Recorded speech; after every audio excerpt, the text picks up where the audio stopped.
Bismillahirrahmanirrahim. Assalamualaikum warahmatullahi wabarakatuh. Waalaikumsalam warahmatullahi wabarakatuh. Saya Didi Eka Prasetyo, guru SMA Negeri 1 Wonogiri, guru fisika, akan melakukan wawancara kepada rekan sejawat yang lebih senior, guru fisika Pak Joko Karnawan. Untuk pertanyaan pertama, bagaimanakah kita mencari alternatif solusi untuk menangani sebuah kesulitan dalam proses pembelajaran dalam menentukan modulus yang atau modulus elastisitas dan mengkaitkan konsep modulus elastisitas terhadap sifat elastis suatu bahan, Pak. Oke, terima kasih. Kaitannya dengan materi modulus elastisitas yang mana secara perumusan adalah stres dibagi strain ya. Jadi nanti ada satu variabel yang seringkali menjadi masalah terkait dengan khususnya untuk luasnya A-nya ini. Seringkali untuk pengukuran luas benda, karena bentuk benda itu penampangnya bervariasi ya, jadi kan kita bisa lebih validnya kita bisa mengukur, dan dalam pengukurannya kita bisa menggunakan bantuan jangka sorong atau mungkin yang lainnya sehingga nanti valid untuk hasilnya. Itu langkah-langkah untuk mencegah dan antisipasi lah kalau salah prakteknya begitu.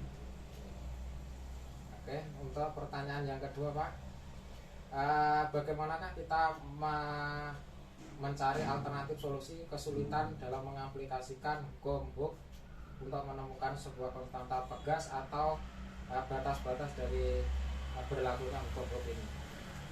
Hukum Hooke ini kan konseptualnya adalah ketika anak masukkan memilah tanda negatif ya, biasanya kan ada negatif F sama dengan min K kali delta L. Nah, di sini biasanya kan ada pemahaman negatif ini apa artinya. Dan negatif ini sebenarnya adalah gaya pegas itu sendiri kan.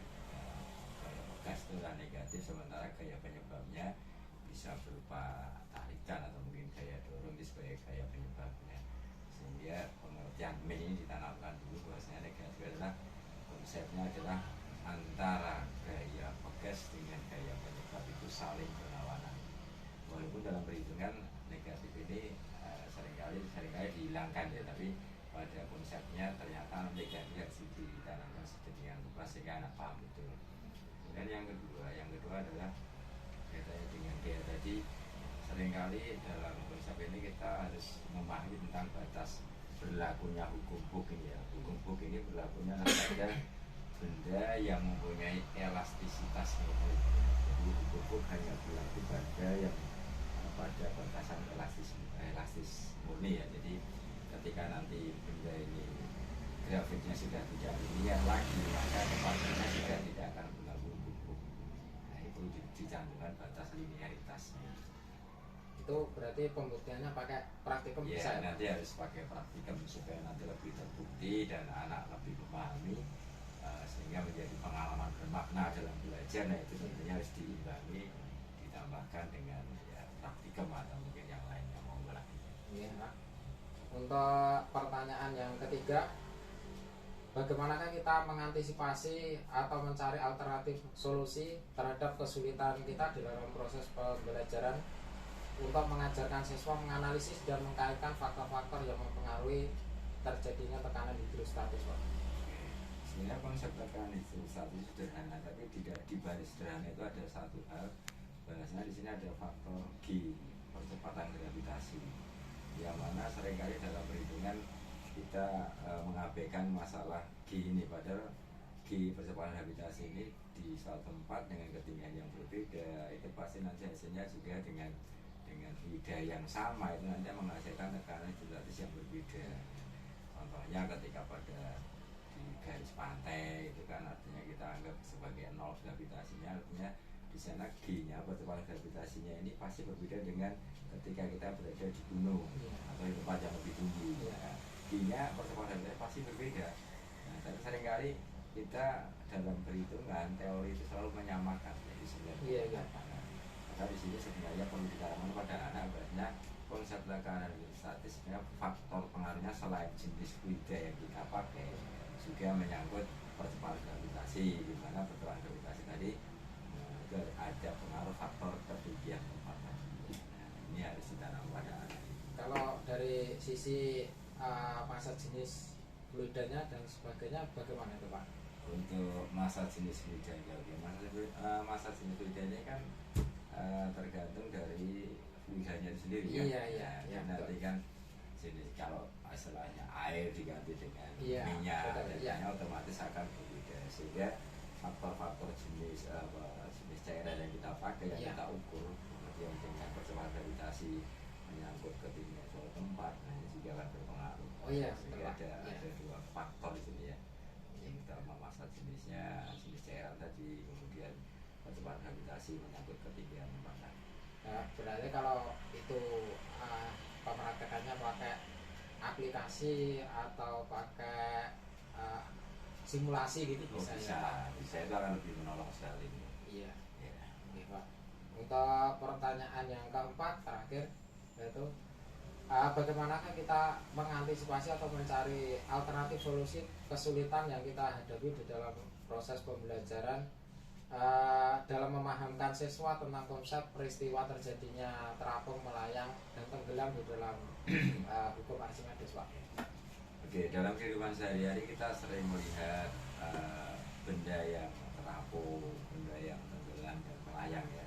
Jadi sini pada kasus benda terapung dan tenggelam ini dalam konsep hukum Archimedes ini lebih mudah ya. Jadi kalau kita memberikan contoh lebih gampang, perhitungannya juga lebih mudah. Namun demikian ada satu hal di sini adalah pada posisi melayang.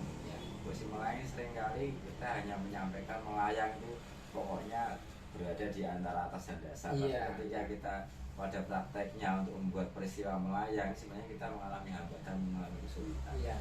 Salah satu caranya mungkin kita bisa memberikan perlakuan dengan cara ini mengubah, karena syaratnya melayang kan masa jenis benda itu harus sama dengan masa jenis cairannya, sehingga VB akan sama dengan VC gitu.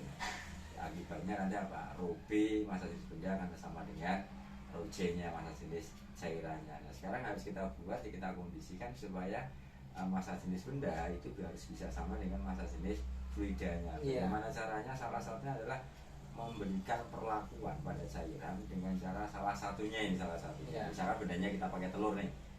Kita menyamakan masa jenis telur tadi harus sama dengan masa jenis cairannya dengan cara menambahkan garam. Garamnya kita campur dengan cairan, kita aduk, kemudian telurnya sudah di dalam. Nah, suatu saat, suatu ketika pada waktu tertentu nanti akan mulai bahasanya telur ini akan mulai prosesnya akan melayang. Pada saat sudah melayang berarti jangan ditambahkan garam lagi. Kita amati ternyata di situ paling enggak mendekati lah masa jenis benda sudah mendekati dengan masa jenis cairan, berarti disinilah telur akan melayang dalam suatu video tersebut. Nah, ini hanya satu perlakuan saja untuk mengantisipasi sehingga anak tahu oh itu melayang seperti itu. Itu yang pertama. Kemudian yang kedua, kita bisa juga alternatifnya dengan ini pipet yang kita kasih air tapi nggak usah penuh. Kita masukkan ke dalam botol yang isinya juga air, kemudian botolnya nggak usah diisi penuh dengan air ya, ada rongga udaranya. Setelah itu kita tutup.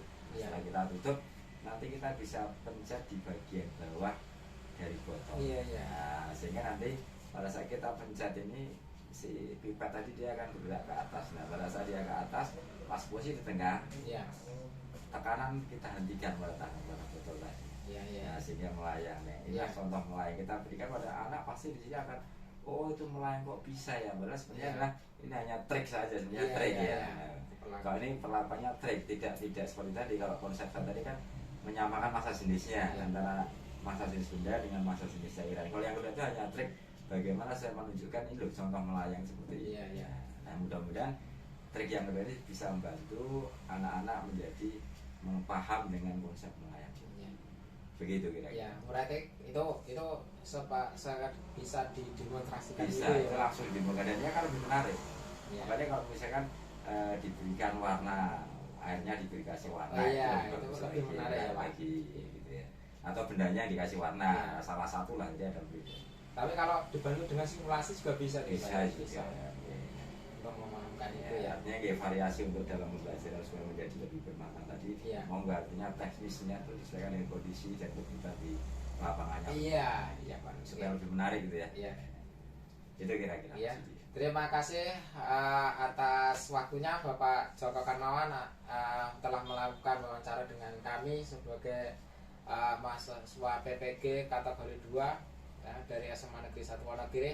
Terima kasih Pak Joko atas Oke, waktunya. semoga bisa bantu ya. Ya, Oke. terima kasih. Assalamualaikum warahmatullahi wabarakatuh. Waalaikumsalam warahmatullahi wabarakatuh.